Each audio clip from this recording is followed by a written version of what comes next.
中选会进前宣布，基隆市长谢国良的罢免案会伫10月13的时阵投票。今仔日台中市长罗秀燕加台南投县长柯淑华等等国民党籍的县市首长，是到基隆市圣安宫妈祖庙甲谢国良相挺反罢免。不过，即阵发起罢免的国民团体是表示讲，因为这喊过的市政是呼吁市民爱投罢免票。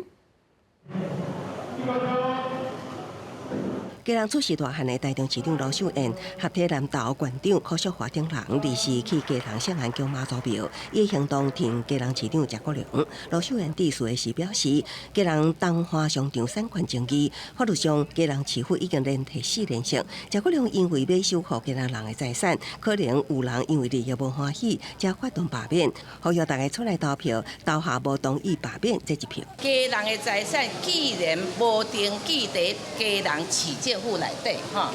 也因此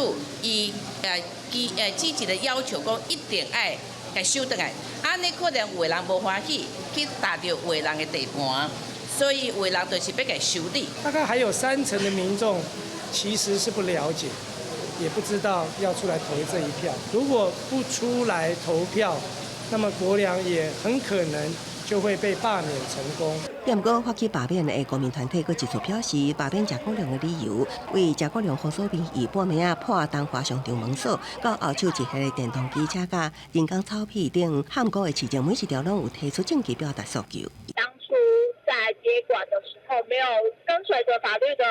程序，就直接强闯嘛。那这件事情，不论最终这一栋建筑物的产权是谁，他最初的动作就是错误的。南亚县市长强调，即马罢免底限是25%，多数无同意罢免者，若无出来投票，就会予少数人将谢国良罢免掉，这是无公平。中选会顶日也宣布谢国良罢免案成立，会伫10月13进行投票。记者综合报道。